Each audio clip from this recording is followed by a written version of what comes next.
শুরু হচ্ছে আজকের গল্প পরিচয়। কলমে মাধবী ভট্টাচার্য।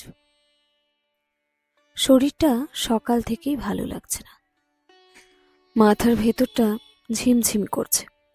কাপের তলানির চাটা গলায় ঢেলে দিয়ে উঠে পড়লেন নিরুপম। দোকানে যেতে হবে, অতনুটাও নেই।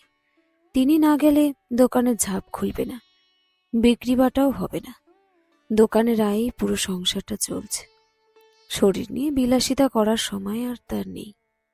দুপা হাঁটতেই মাথাটা কিন্তু টুলে উঠল। টাল সামলাতে চেয়ারটা আঁকড়ে ধরলেন। কনক লক্ষ্য করেছিলেন, ছুটে এসে জাপটে ধরলেন স্বামীকে। কি হলো গো? চোখে অন্ধকার দেখছিলেন নিরুপম। কোনো মতে বললেন, মাথাটা কেমন ঘুরে গেল গো। নিশ্চয় প্রেশার লো হয়েছে, আর দোকানে গিয়ে কাজ নেই, চলো শুয়ে থাকবে। স্বামীকে যত্ন করে বিছানায় শুয়ে দিলেন কনক। দু চোখে গভীর উদ্বেগ নিয়ে ঝুঁকে পড়লেন স্বামীর মুখের দিকে। কি গো, এখন কেমন লাগছে? চোখ বন্ধ করে শুয়েছিলেন নিরুপম। ক্ষীণ গলায় বললেন, এখন ঠিকই লাগছে। দোকানে যাই তাহলে? খবরদার না, তুমি চুপ করে শুয়ে থাকো দেখি। কনক মৃদু ধমক দিলেন স্বামীকে। কিন্তু দোকানে না গেলে তো চলবে না। নিরুপম ক্ষীণ কণ্ঠে বলার চেষ্টা করলেন। দাঁড়াও দেখি, সে ব্যবস্থা আমি করছি। কনক গলা তুলে ছোট ছেলেকে ডাকলেন। নয়ন, একবারটি শুনে যা তো। বিরক্ত মুখে 18-19-এর অসম্ভব সুদর্শন একটি ছেলে কাছে এসে দাঁড়ালো। কেন ডাকছো? তাড়াতাড়ি বলো, আমার পড়া আছে। এই বেলাটা একটু দোকানে বসবি বাবা? তোর বাবার শরীরটা না ভালো নয়। আমি কেন? দাদাকে বলো। অতনু দোকানের মালপত্র কিনতে বড় বাজারে মহাজনের কাছে গেছে, এখনো ফেরেনি তো। অসহ্য লাগে নয়নের। সে এত পড়াশোনা করছে কি দোকানে বসার জন্য? বাবার দাদাকে যা মানায়, নয়নকেও কি তাই মানায়? নিজের মেধা রূপ নিয়ে একটা চাপা অহংকার আছে ওর। ছোটবেলা থেকেই জানে দাদার মতো নয় সে। পড়া ছেড়ে দিয়ে বাবার ব্যবসাতে লেগে পড়া দাদাকে মানায়, নয়নকে তো মোটেই নয়। প্রতিটি ক্লাসে ঘষ্টাতে ঘষ্টাতে বাধ্য হয়ে থেমেছে দাদা, কিন্তু নয়ন নিজের মেধার জোরে প্রতিটা পরীক্ষা অনায়াসে পার করে এবার ফিজিক্সে অনার্স নিয়ে কলেজে পড়ছে। এবারই সবাই ওকে নিয়ে যথেষ্ট অহংকার করে। বাবা তো গর্ব করে বলে, আমাদের মতো মুখ্য বংশে এরকম লেখাপড়া জানা ছেলে আর কি আছে বলো দেখি? আমাদের নয়নের মতো হয়ে কেউ দেখাক দেখি, তবে বলবো বাপের বেটা।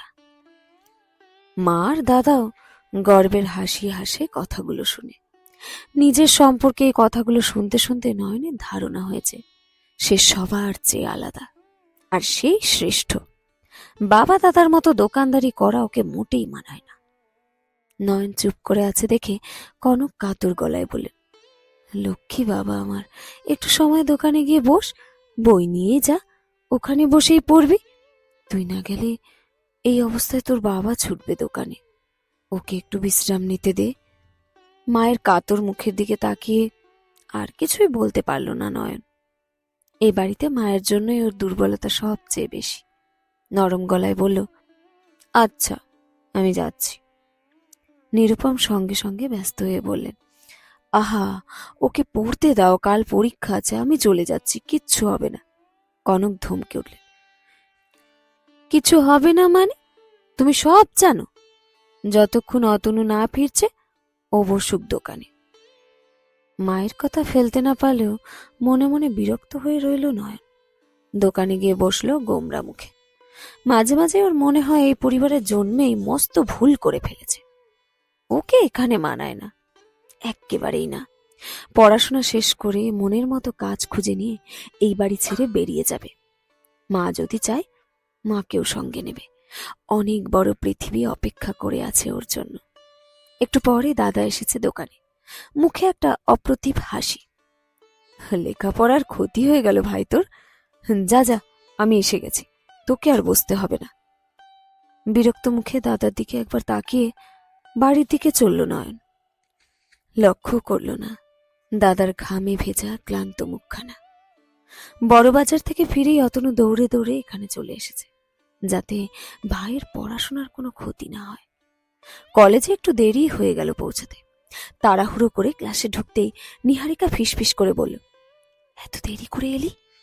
একটু হলেই তো এসএম স্যারের লেকচারটা মিস করতিস। নয়ন তাকালো একবার, জবাব দিল না। নিহারিকা ওকে পছন্দ করে, খুবই পছন্দ করে। ষষ্ঠ ইন্দ্রিয়ের অনুভূতিতে বুঝেছে, তবুও ওর সঙ্গে দূরত্ব বজায় রাখে। নিহারিকার বাবা ডক্টর, নামকরা চাইল্ড স্পেশালিস্ট। লেকটাউনে বিশাল ফ্ল্যাট ওদের। এরকম পরিবারের মেয়ের সঙ্গে নিজেকে কিভাবে জড়াবে? মনে মনে স্বপ্ন দেখে যেদিন নিহারিকার যোগ্য হতে পারবে, ভালোবাসার ডালি নিয়ে দাঁড়াবে ওর সামনে। ভালোবাসার প্রকাশ এখনই সে করতে চায় না। বাবা মুদি দোকান চালায় জানলে নিহারিকা হয়তো অবহেলা করবে ওকে, তুচ্ছ তাচ্ছিল্য করবে। সে নয়নের সহ্য হবে না। এর চেয়ে দূরত্বই ভালো। শুধু নিহারিকাই নয়, ক্লাসের সবার সাথেই সে দূরত্ব রাখে। এমন হীন পরিচয় কেউ জানুক, সেটা চায় না। নয়ন শুধু সেই দিনটার অপেক্ষায় থাকে যেদিন এমন হীন পরিচয়ের কারণে কেউ ওকে অবহেলা করে দূরে সরিয়ে দিতে পারবে না। যেদিন ওর মাথা উঁচু হয়ে উঠবে, সকলকে ছাড়িয়ে গিয়ে সেদিনের অপেক্ষায় আছে ও। কলেজে পড়ানো চাকরিটা হয়ে গেছে। নয়নের মুখে জোর করে একটা রসগোল্লা ঠুসে দিয়ে দাদা বলল, আমি জানতাম ভাই বড় কিছু হবেই। এত বড় কলেজে পড়াবে, ভাবা যায়? ভাইয়ের জন্য গর্বে দাদার বুক ফুলে উঠেছে, আনন্দে চোখ ছলছল। মার বাবার চোখেও জল, মুখে হাসি। ফিজিক্সে মাস্টার্স করার পর পিএইচডি করেছে নয়ন, তারপর নেটে বসেছে। কলেজ তাকে লুফে নিয়েছে। তবে এখানেই থামবে না নয়ন, আরো বড় লক্ষ্য ওর সামনে। মা চোখের জল মুছে নিয়ে বলল, নিহারিকাকে জানিয়েছিস? হ্যাঁ, মাথা নাড়ালো নয়ন। এবারই সবাই এখন জানে নিহারিকার ব্যাপারে। নিহারিকা কয়েকবার এসেছে এ বাড়িতে। ওকে বাড়িতে ডাক, তো চাকরিটা হয়ে যাওয়ার খুশিতে ভালো কিছু রান্না করে খাওয়াবো। মা হাসছে। নয়ন একটু ইতস্তত করল। নিহারিকার ব্যাপারে কিছু কথা এখন স্পষ্ট করা দরকার। একটু চুপ করে থেকে সে বলল, আমি নিহারিকাকে বিয়ে করতে চাই মা। সে তো করবি, দাদার বিয়েটা আগে হয়ে যাক, তারপর। কনক হাসলেন। না, ওদের তাড়া আছে, বলল এক্ষুনি বিয়েটা সেরে ফেলতে চায়। এত তাড়া কিসের? তাছাড়া নিহারিকাকে এনে রাখবি কোথায়? ঘরগুলো তো সারাতে হবে। কনক অবাক হয়েছেন। নয়ন জানে নিহারিকা কিছুতেই এ বাড়িতে আসবে না, আগেই জানিয়ে দিয়েছে সেটা। বলেছে এ বাড়িতে এসে মানিয়ে নিতে পারবে না কিছুতেই। ভুল তো কিছু বলেনি। নিহারিকা যে পরিবেশে বড় হয়েছে সেখান থেকে এসে এমন পরিবেশে মানিয়ে নিতে পারবেই বা কি করে? কিন্তু এ কথা বাড়িতে বলবে কি করে? আমতা আমতা করে বলল, বিয়ের পর নিহারিকা এখানে আসবে না মা।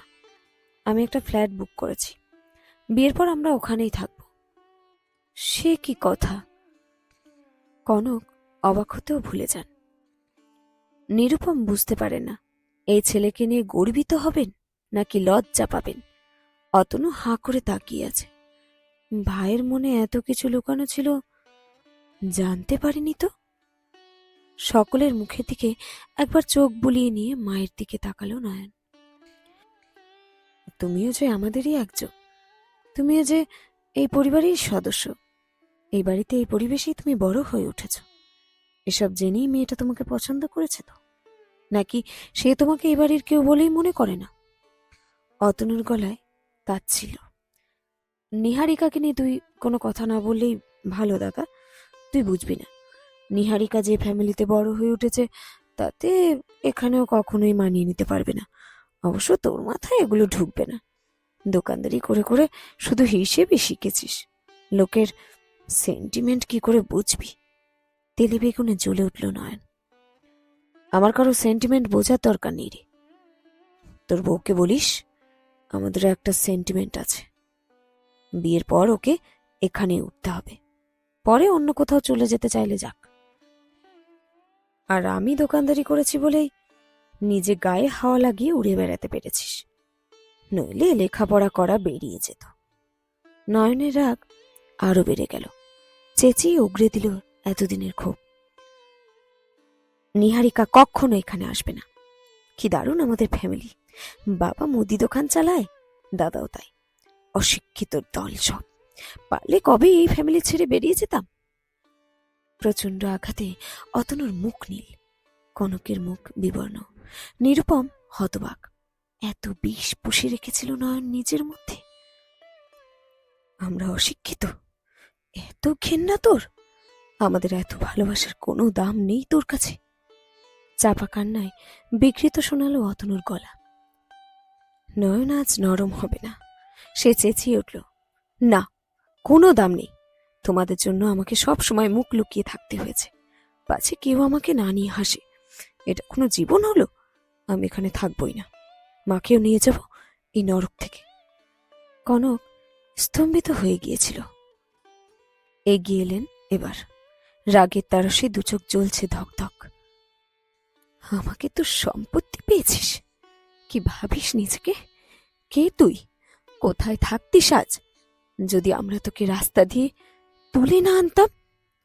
উত্তেজনায় হাঁপাচ্ছেন কনক, চোখ দিয়ে জল গড়াচ্ছে।